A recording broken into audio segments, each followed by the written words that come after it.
खुशबू अख्तर और आप देख रहे हैं पल पल न्यूज़। दोस्तों, हक और बातिल की इस लड़ाई में अब पूरी तरह से दुनिया ने देख लिया है बातिल को हारते हुए, और उस हार का चेहरा कल देर रात ईरान ने इजराइल को इस तरह दिखा दिया कि इजराइल अब पानी पानी को तरस रहा है।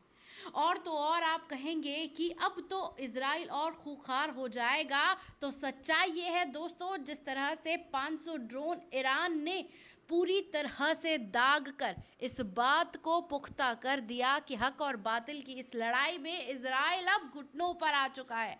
और घुटनों पर आने के साथ साथ अमेरिका ने भी पूरी तरीके से इजराइल से अपना पल्ला झाड़ लिया है। और पल्ला झाड़ने के साथ ही साथ जिस तरह से तमाम मुस्लिम देशों ने फिलिस्तीन के साथ गद्दारी की है, उस पर भी बात की जाएगी। लेकिन उसके साथ साथ रशिया ने भी अब पूरी तरीके से ईरान के साथ खड़े होने का साफ तौर पर ऐलान कर दिया है। वहीं जब हम बात करते हैं कि किस तरह से इजराइल अब बार बार इस बात को हूल देता हुआ दिखाई दे रहा है कि वो इजराइल को पूरी तरह से नेस्ता नाबूद कर देगा, तो ईरान ने भी अपने साफ तौर पे मंसूबे साफ कर दिए हैं कि इस बार इजराइल पूरी तरह से ख़त्म होगा और फ़िलिस्तीन आज़ाद होगा।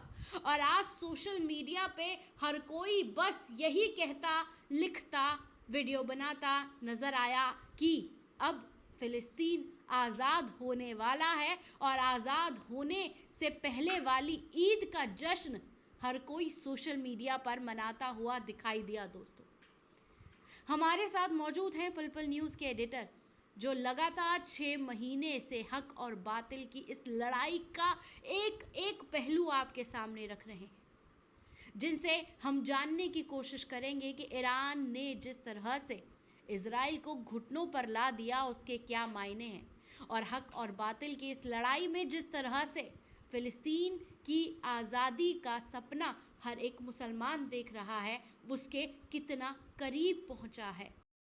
तो नदीम भाई, आप पिछले 6 महीने से पल पल की खबर के ज़रिए फ़िलिस्तीन की आज़ादी की लड़ी जा रही लड़ाई के बारे में पल पल के रिपोर्ट दे रहे हैं। लेकिन कल रात दुनिया ने एक ऐसा नज़ारा देखा जिस नज़ारे से इस बात को साफ तौर पर देखा और समझा गया कि फ़िलिस्तीन की आज़ादी अब नज़दीक दिखने लगी है, फ़िलिस्तीन आज़ाद होने वाला है। तो हम आपसे जानने की और समझने की कोशिश करेंगे कि 6 महीने से जो जंग चल रही थी इजराइल और फ़लस्तीन के बीच में, अब हमास ने 6 महीने की ये जंग को खींच लिया। जबकि बार बार कहा गया कि हमास कुछ नहीं है, हमास छोटा सा है। और इस छोटा छोटा करते हुए आज हम 6 महीने बाद ईरान के खौफनाक मंजर को देख रहे हैं। कैसे देखा और समझा जाए इन सबको? खुशबू, अगर बात की जाए कि कल रात जिस तरीके से हमला हुआ है, और ये हमले का अंदाज़ा जो है वो लगाया जा रहा था कि जैसे ईद से कुछ दिन पहले यानी कि 1 अप्रैल के दिन इजराइल ने ईरान को, जैसे कहते हैं कि प्रोवोक करने की कोशिश की और सीरिया के अंदर ईरानी दूतावास पर हमला किया, जहां ईरान के सीरियन कमांडर को शहीद कर दिया गया, 7 IRGC के जो सैनिक थे उन्हें शहीद किया गया। तकरीबन ईरानी दूतावास में 16 लोगों को शहीद कर दिया गया, जहां ईरान ने इस हमले को लेकर के पूरी दुनिया को एक मोहलत दी और ये साफ तौर पर दिया कि ये हमला हम पर हुआ है, हम इसका पलटवार ज़रूर करेंगे। और उसने ये एक संदेश दिया कि हम हमला नहीं करेंगे, क्योंकि अमेरिका ने और तमाम देशों ने प्रेशर बनाया ईरान के ऊपर कि आप कुछ ऐसा मत करना जिससे एक बड़ा कॉन्फ्लिक्ट हो जाए। और ये समझने की ज़रूरत है, ये पहलू जो है बहुत कुछ बयां कर रहा है कि ईरान ने 1 अप्रैल से लेकर के आज 14 अप्रैल हो गई, 14 अप्रैल की रात को, मतलब 13 की रात ख़त्म होती है और 14 की शुरुआत होती है, वो पूरा मौका दिया 13 दिन तक पूरी दुनिया को कि आप कोशिश करें गाज़ा के अंदर जो नरसंहार हो रहा है वो बंद कर दें, हम बिल्कुल भी हमला जो है वो नहीं करने वाले। दुनिया जो है ये कहती रही और तमाम जो फितनाबाज लोग भी हैं वो भी ये कहते हुए नजर आए कि साहब देखिए ईरान तो कुछ करने नहीं वाला। और आपको याद होगा कि हमने जंग की शुरुआत में जब 1 से 1.5 महीने हुए थे तो मैंने तभी कह दिया था कि इस जंग को ईरान अपनी छाती पर लेने का काम करेगा। जो तस्वीर दुनिया के सामने आई और आज वो घड़ी भी आ गई कि ईरान सीधे सीधे इस जंग में इन्वॉल्व हो चुका है, क्योंकि हमने ये देखा कि पहले जो जंग बीते 6 महीने का जिक्र आपने किया, वो जंग के पहलू को अगर समझें तो पहले सीधा सीधा कंट्री से विवाद नहीं है, एक संगठन जो है वो लगातार जंग लड़ रहा है। हमास एक छोटा सा संगठन है जो सीधे सीधे इजराइल से जंग लड़ रहा है, यानी कि फलस्तीन पूरा उसमें शामिल है। और दूसरा अगर आप बात करें लेबनान की हुकूमत या कोई उसमें पूरी तरीके से इन्वॉल्व नहीं है। एक संगठन है हिजबुल्लाह, वो इस में पूरी तरीके से कूदा हुआ है। और यही यमन की बात करें तो यमन पूरी कंट्री जो है, हुकूमत जो है वो इन्वॉल्व नहीं है। यमन का संगठन जो है हुती अंसारुल्लाह ग्रुप, वो इसमें इन्वॉल्व है। इराक सीरिया में बात की जाए तो इराकी रेजिस्टेंस है और तमाम मोबिलाइजेशन फोर्स है जिसे पूरी तरीके से वो संगठन हमला कर रहे थे, अमेरिका के ऊपर भी, इजराइल के ऊपर भी। मतलब बीते 6 महीने की जंग में इजराइल जो है इन संगठनों को खत्म नहीं कर पाया और ये इजराइल जानबूझ करके चाहता है कि जंग जो है बढ़े और जितनी जंग बढ़ेगी उसमें सबसे ज्यादा बेनिफिट बेंजामिन नेतन्याहू को होगा, जिसका राजनीतिक जनाजा पूरी तरीके से निकल चुका है और उसने प्रवोक किया ईरानी दूतावास पर हमला करके, पर ईरान ने पलटवार कर दिया और ये संदेश दे दिया दुनिया को कि देखिए हम हमला करेंगे, हम हमला कर सकते हैं। पहले लोग ही हमें कमेंट बॉक्स में खास तौर पर ट्रोलर गैंग जो है वो साफ तौर पर कह रही थी कि भैया ईरान कुछ नहीं करेगा, ईरान कुछ नहीं कर सकता, 24-48 घंटे क्या हम भी देखेंगे और अगर नहीं किया तो फिर आपकी खैर नहीं। अब मैं सीधा पूछता हूं कि ईरान ने बड़ा कदम उठा दिया, 1-2 नहीं बल्कि 500 बैलिस्टिक मिसाइलें, ड्रोन दागे हैं। ईरान चाहता तो बड़ी तबाही मचा सकता था, उसने 500 मिसाइलें तो सिर्फ ये मानिए कि एक आतिशबाजी की है और अभी पूरी तरीके से जंग में इन्वॉल्वेशन नहीं हुई है। और अब पहली मर्तबा इस जंग में 2 देशों का टकराव हुआ है, ईरान और इजराइल पूरी तरीके से इन्वॉल्व है और दुनिया जो है 2 देशों की जंग को बखूबी देख रही है। एक जंग रशिया यूक्रेन के बीच चल रही है, सीधा सीधा दोनों देश इन्वॉल्व हैं। अब ईरान और इजराइल सीधे सीधे इन्वॉल्व है और इजराइल को ये मालूम ही नहीं है कि उसकी घेराबंदी हर तरफ से हो चुकी है।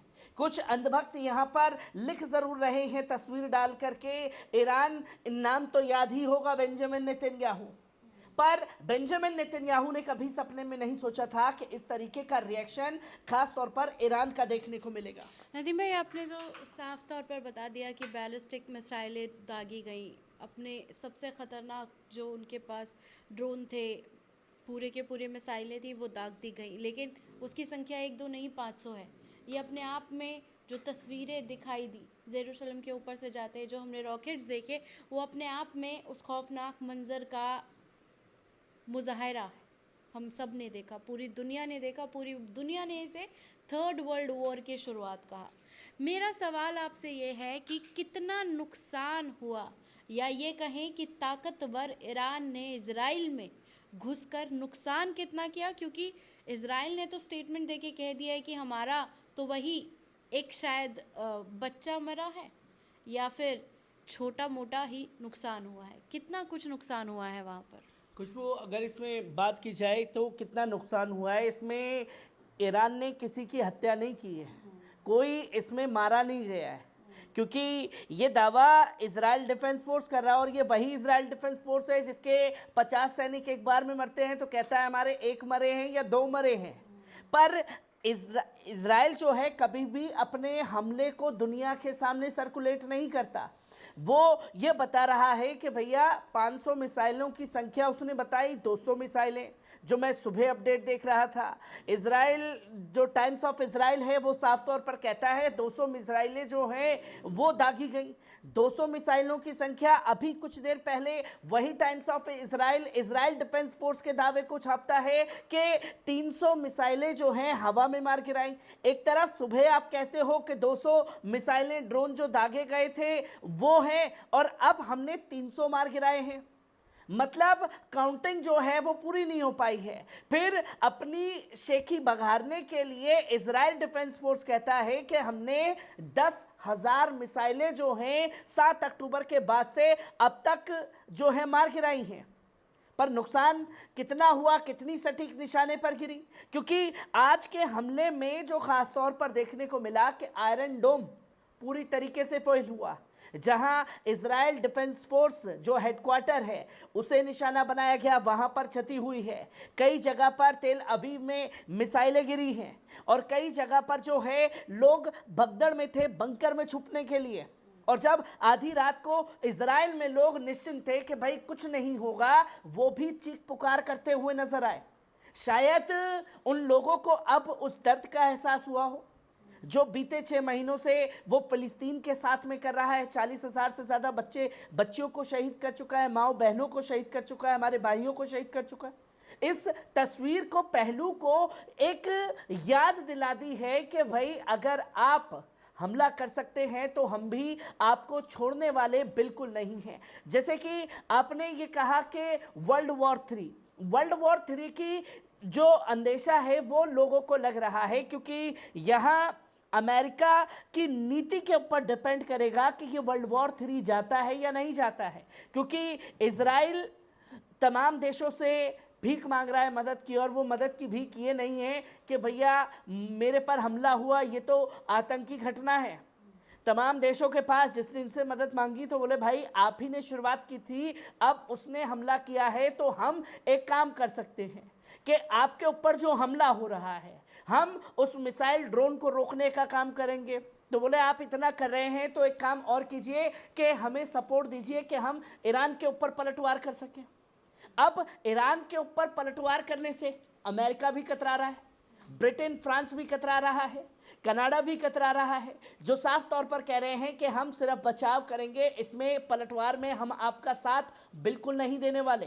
क्योंकि अगर ईरान के ऊपर हमले को लेकर के पूरी तरीके से सामने आता है इजराइल या अमेरिका, क्योंकि इजराइल पलटवार करेगा, अमेरिका इसमें उसका साथ देता है, तो रूस ने भी साफ तौर पर कह दिया है कि जब सुरक्षा कवच इजराइल का अमेरिका बन सकता है तो हम भी सुरक्षा कवच बनेंगे, चीन भी सुरक्षा कवच बनेगा, और जहां लेबनान भी इस जंग में कूदेगा, फिर पूरी तरीके से अभी संगठन थे, अब देश इन्वॉल्व हो जाएंगे, यमन भी कूदेगा, सीरिया इराक भी कूदेंगे।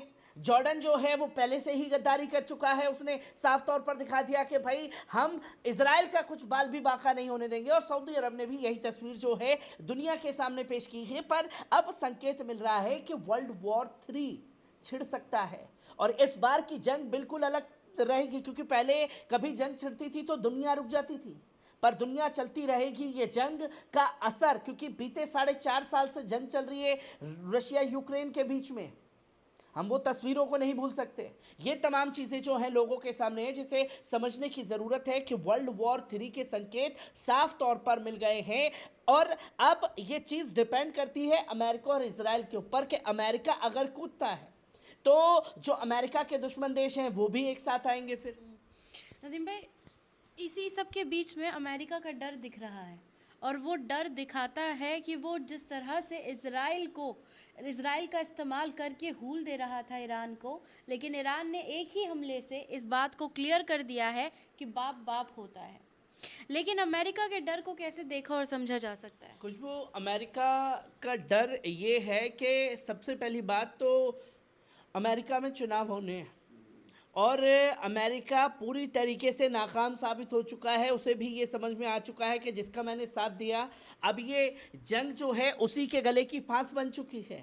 जहां सीधे सीधे जंग थी इजराइल की बेंजामिन नेतन्याहू को गले लगाने के लिए गए जो बिडेन और तमाम मुल्क पहुंचे, पर उन्हें ये अंदाज़ा नहीं था कि ये जंग उन्हीं के गले की पास पड़ जाएगी। और चुनाव की वजह से जो है बिडेन चाहते हैं कि ये हमले जो हैं वो रुक जाएं, और पर इजराइल पूरी तरीके से नकार रहा है कि हम जब तक ख़त्म करेंगे नहीं हमास को, हम तब तक हटेंगे नहीं।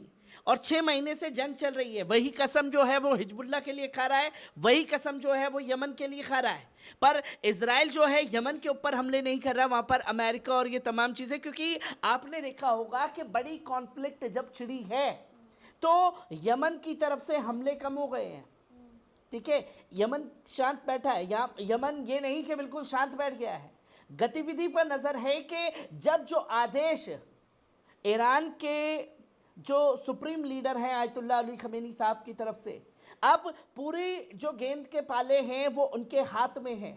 एक आदेश अगर दिया तो हर तरफ से जो है मिसाइलें और बमबारी जो है होना शुरू हो जाएंगी इजराइल के ऊपर, जो कि अमेरिका को डर सता रहा है। और अमेरिका के डर की सबसे बड़ी वजह खुशबू ये है कि मिडल ईस्ट में तमाम देशों में, चाहे आप टर्की की बात करें तो टर्की में उसकी अमेरिकी बेस है, और यूएस बेस जो है इराक सीरिया में है, सऊदी अरब में है, ओमान में है, कतर में है। इन तमाम जगह पर जो है अमेरिका के सैनिक मौजूद हैं। और ईरान ने साफ तौर पर कड़े शब्दों में इस हमले के बाद सबसे पहली धमकी अगर किसी को दी है तो वो धमकी देने का काम किया गया है जो बिडेन को, जहां उन्होंने साफ तौर पर कह दिया कि आप इस जंग में अगर कूदते हैं तो अपने रिस्क पर कूदिएगा, क्योंकि आपके जो अमेरिकी बेसिस हैं वो हमारे निशाने पर हैं। वो एक शतरंज की होती है ना, चेकमेट करके जो चीज़ें सामने आती हैं उसको लेकर के कहते हैं कि हमने आपको चारों तरफ से घेर लिया है। अब अमेरिका ने शुरुआत की जंग में क्या किया कि जगह जगह अपनी सैनिक जो हैं वो बढ़ाने का काम किया, हर मिडल ईस्ट में हर जगह भेजे ताकि ईरान की घेराबंदी कर सके। अब सैनिक तो पहुंच गए, अब ईरान ने जो चाल चली उसमें उसने इराकी रेजिस्टेंस हो, सीरिया में रेजिस्टेंस हो, हिजबुल्लाह हो, उसने ख़ास तौर पर यमन को वहाँ से शुरू कर दिया और ये संदेश दे दिया कि अगर अमेरिका कूदता है तो हर मुल्क में जहां भी अमेरिकी बेसिस हैं उस पर हमला किया जाएगा। और ये संकेत साफ तौर पर उन मुस्लिम देशों से भी बात करके ईरान ने दे दिए। जब ईरानी दूतावास पर हमला हुआ 40 मिनट के अंदर ईरान के जो फॉरेन मिनिस्टर हैं आमिर, उन्होंने साफ तौर पर सऊदी अरब से संपर्क किया, उन्होंने कतर, कुवैत और जहां जहां मुस्लिम देशों में अमेरिकी बेसिस हैं 40 मिनट के अंदर हर किसी से ये साफ तौर पर संकेत दिया कि अगर आप लोगों ने बीच में पार्टिसिपेट किया अमेरिकी ठिकानों को निशाना बनाने के लिए तो इस जंग में हम आप पर भी हमला करने से नहीं रुकने वाले। बस अमेरिका के डर की वजह जो है सबसे बड़ी ये निकल करके आई है कि मैं तो पहुंचा था इन देशों की हिफाजत के लिए, पर मुझे क्या पता था कि मेरी ही घेराबंदी चारों तरफ से हो चुकी है। नदीम भाई, इसी के साथ आज पूरे दिन से 5 लाख से ज़्यादा ट्वीट हुए हैं, ट्रेंड चल रहा है कि रशिया ने जिस तरह से ईरान की साइड ली है उससे भी एक डर खौफ का माहौल बनता हुआ दिखाई पड़ रहा है। कैसे देखा और समझा जा सकता है? खुशबू, रशिया के स्टेटमेंट की जितनी तारीफ की जाए उतनी कम है। जहां ये हमला हुआ इजरायली मीडिया ये चला रहा है कि ईरान के इस हमले को लेकर के पूरी दुनिया जो है कंडम कर रही है, उसकी निंदा कर रही है। और ये रशिया और चाइना, जिसमें आप चाइना भूल चुके हैं, रशिया और चाइना ने साफ तौर पर एक बड़ा संकेत दे दिया, जहां रशिया के राष्ट्रपति, रूस के राष्ट्रपति व्लादिमीर पुतिन ने ये साफ तौर पर कहा और उनके फॉरेन मिनिस्टर ने ईरान के फॉरेन मिनिस्टर से फ़ोन पर बात करके तुरंत इस हमले के बाद कहा कि हम इजराइल द्वारा किए गए हमले की निंदा करते हैं। बल्कि आज किसने हमला किया? ईरान ने हमला किया। और रूस ने किसकी निंदा की? रूस ने निंदा की जो ईरानी दूतावास को निशाना बनाया गया, और फिर पूरी दुनिया में व्लादिमीर पुतिन की तरफ से ये पैगाम दे दिया गया कि भाई जो आज ईरान ने कदम उठाया है वो अपनी आत्मरक्षा में उठाया है। ठीक वैसे ही आत्मरक्षा में कदम उठाया है जैसे हमास ने 7 अक्टूबर को इजराइल में घुस करके ईरान को मारा था। फिर पूरी दुनिया में आपने ये कहा कि भाई हम आत्मरक्षा में कदम उठा रहे हैं, आत्मरक्षा में कदम उठा रहे हैं। तो आज रूस ने अपने इस स्टेटमेंट से अमेरिका और इजराइल को चारों खाने चित कर दिया कि भाई ये आर्टिकल 51 है, और आर्टिकल 51 के तहत अगर किसी देश को किसी देश से खतरा महसूस हो रहा है तो वो उसके ऊपर हमला कर सकता है। इसमें किसी को निंदा पेश करने की जरूरत नहीं है। और दूसरी जो बात रूस की तरफ से कही गई, रूस के फॉरेन मिनिस्टर द्वारा, कि अगर इसमें आपको निशाना बनाया जाता है, अमेरिका इसमें आता है, तो हम आपका सुरक्षा कवच बनेंगे। ये कौन स्टेटमेंट दे रहा है? रूस, जो कि सीधे सीधे महाशक्तियां आपस में नहीं टकराएंगी, क्योंकि यूक्रेन की जंग में अमेरिका अंजाम भुगत चुका है। वो यूक्रेन को सपोर्ट कर रहा था, और यूक्रेन की हालत आज क्या है पूरी दुनिया देख और समझ रही है। वो रशिया से जंग लड़ रहा था। यही हवा भरने का काम नाटो के देशों ने, क्योंकि कल G7 की मीटिंग जो है राष्ट्रपति बिडेन द्वारा बुलाई गई है, ये नाटो के देशों, G7 के देशों, इन लोगों ने हवा भरने का काम किया गया यूक्रेन को। अबे बेटा तू मार सकता है, तू रूस को पेल दे, तेरी दुनिया में जो है वाहवाही हो जाएगी। अब उसको हवा भर भर करके इन्होंने यूक्रेन को तो पिटवा दिया रशिया से, और फिर उसके बाद अंजाम ये इजराइल का होने वाला है, जहां इजराइल को हथियार दे देकर के बलवान बनाया। पर अब दुनिया देख रही है कि जिसे बलवान बताया जा रहा था असल में वो तो भीख मांग रहा है। और ये सीधे सीधे अब महाशक्तियों का टकराव है, क्योंकि चीन ने भी ईरान के हमले की निंदा नहीं की। उसने बोला कि हम चाहते हैं कि दोनों देश संयम बरतें, और हमारी नज़र जो है वो बनी हुई है ईरान को लेकर के और इजराइल को लेकर के। आप सोच रहे हैं कि खुल करके भी विरोध नहीं किया है रशिया और चाइना ने, और एक बड़ी महाशक्तियों का जब सपोर्ट पूरी तरीके से साथ है तो इस जंग के रुझान जो है वो बदलेंगे भी। नदीम भाई, इसी के साथ एक आखिरी सवाल आपसे ये है कि मुसलमान ही मुसलमान का दुश्मन है, ऐसा कई बार कहा गया, देखा गया, और जिस तरह से एक मुसलमान आगे बढ़ता है तो सारे उसके पीछे पड़ जाते हैं उसका पैर पकड़ के खींचने के लिए। तो कहीं ना कहीं हक और बातिल की इस लड़ाई में मुसलमान देशों की गद्दारी के भी जो चेहरे बार बार दिखाई पड़ते हैं, उस पर सवाल ये उठता तो ज़रूर है कि मुसलमान देशों की जो गद्दारी है फ़िलिस्तीन के ख़िलाफ़, उसे कैसे देखा और समझा जा सकता है? खुशबू, जैसे कि साफ तौर पर 56 मुस्लिम देशों को लेकर के बात चल रही थी कि जब भी हमला हुआ फ़लस्तीन के ऊपर, जब भी हमला हुआ यमन के ऊपर, तो वो साफ तौर पर एक काम करते थे नाचते गाते हुए कि अगर कुछ हो रहा है तो इमरजेंसी मीटिंग बुला लो। इमरजेंसी मीटिंग में क्या काम होता था कि एक टेबल पर बैठ गए, सबको चाय नाश्ते की दावत दी, बिरयानी की दावत दी, और फिर चलो सबने खा लिया, अच्छे से ठूस लिया। अब एक सुर में सब बोल दो निंदा, अब एक सुर में सब लोग बोल दो निंदा, तो वो निंदा करने पेश कर देते थे। अब ईरान इन 56 मुस्लिम देशों को लेकर के बार बार ललकार रहा था कि अब चुप बैठने का समय नहीं है, अब एक्शन लेना होगा, अब कोई ठोस कदम जो है वो उठाना होगा, इसको लेकर के बड़ी कार्रवाई होनी चाहिए। पर 6 महीने तक तमाम मुस्लिम देश जो हैं वो खामोश बैठे रहे, और जब ये हमला सीधा सीधा इजराइल की तरफ से ईरान के ऊपर हो चुका है, तो इजराइल और ईरान को लेकर के ये कॉन्फ्लिक्ट लोगों के जहन में आया कि भाई ये मसला इनका है। पर जो मुस्लिम देश आज गद्दारी का सबूत दे रहे हैं, उन्हें याद होना चाहिए कि ये वही इजराइल अमेरिका है जिसने सद्दाम हुसैन का क्या हश्र किया, और ये वही खास तौर पर इजराइल अमेरिका है जो किसी के भी ऊपर कभी भी हमला करने से गुरेज नहीं करेगा। अगर ये हमला आज ईरान के ऊपर हो रहा है तो कल ये जंग की आंच जो है सऊदी भी जाएगी, जॉर्डन भी जाएगी, कतर भी जाएगी, कुवैत भी जाएगी, जो कि एक मैसेज साफ तौर पर है कि इस जंग में ना चाहते हुए भी जो अब खामोशी से बैठे हुए थे उन्हें भी इन्वॉल्व होना पड़ जाएगा, जिसकी तस्वीर लोगों के सामने है।